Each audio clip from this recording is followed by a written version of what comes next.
பஜனை. பஜனை என்னது? வாய் பாடுது, பாடுறத காது கேட்குது. நடக்கிற போட்டாவில இருந்து இருக்கிற சாமிகள் வரை கண்கள் பார்க்குது. சாமிக்கு போட்டிருக்கக்கூடிய வசந்த பூ மாலைகளும் அற்புதமான ஊதுபர்த்தியினுடைய நிறங்களும் தன் மூக்கால் சுவாசிக்கப்படுகிறது.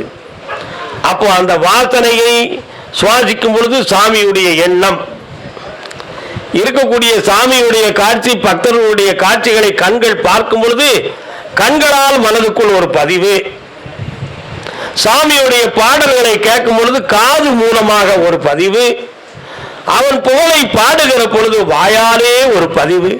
இவைகளுக்கெல்லாம் சேர்ந்து இந்த உடல் ஒரு 3 மணி நேரம் எல்லாத்தையும் மறந்து சாமியை நினைத்து பாடுவதற்காக ஒருங்கிணைந்து உதவியாக இருந்தது. அந்த உடலால் இந்த உள்ளத்துக்கு ஒரு தெளிவு. இதுக்கு தான் இந்த பஜனையே. இந்த பஜனைங்கிறது இதுக்கு தான்.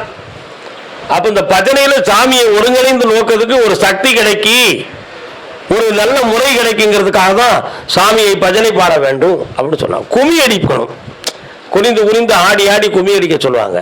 இன்னும் இந்த பேர் கோப்பானம் போட்டு ஆடிக்கிட்டு இருக்காங்கன்னு சொல்லி கேவலமா சொன்னவங்கள்லாம் உண்டு. ஆனா அந்த விதிமுறைகள் தெரியாது. கும்மி அடிக்கும் பொழுது சில சாமிகள் வெக்கப்பட்டு ஒதுங்கிக்கிடுவாங்க. ஆனா உண்மை என்ன? நீ மாலை போடுறதுக்கு முன்னால இல்லற வாழ்க்கை வாழ்ந்துகிட்டு இருந்த, மாலை போட்டு 60 நாள் குடும்பத்தை மனசார கொஞ்சம் ஒதுக்கி வைத்து பகவானுக்காக உன்னுடைய உள்ளத்தை நீ பக்குவப்படுத்தி கொண்டு வந்திருக்கிற. நீ அந்த 60 நாள் இருக்கக்கூடிய விரதத்தில் உன்னுடைய உடல்ல சில முறுக்கங்கள் தோன்றும், சில இறுக்கங்கள் தோன்றும், கட்டுகள் தோன்றும், பல்வேறு ஆசை உணர்வுகள் உன்னுடைய உடலை வலியுறுத்தும்.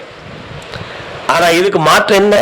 1 மணி நேரம் நீ கும்மி அடிச்சனா உடலை குதிச்சு குதிச்சு ஆடுகிற பொழுது, கேலி ஆட்டம் ஆடுகிற பொழுது உன் உடம்புல இருக்கக்கூடிய நாதவிந்து சக்தியினுடைய தன்மைகள் பரவிடும். அப்படி அந்த பரவிய உடனேயே உன்னுடைய மன அலைகள் காம சிந்தனையிலிருந்து குடும்ப சிந்தனையிலிருந்து மாறுபட்டு மன இறுக்கங்கள் நீங்கி அந்த அசதியில சுவாமியே சரவையப்பான்னு பேசாம தூங்கிடுவேன். அப்போ உன் விரதத்துக்கு அது உதவியா இருக்கு. அதுக்கு தான் கும்மி அடிக்கணும். மாலை போட்டவங்க அத்தனை பேரும் பாட்டு பாடணும், அத்தனை பேரும் பஜனைகள் தவறாது கலந்து கொள்ளணும் அப்படிங்கிற விதிமுறைகளெல்லாம் நமக்கு சொன்னாங்க. இதெல்லாம் உண்மையான சக்திகள், இதெல்லாம் உண்மையான விஷயங்கள்.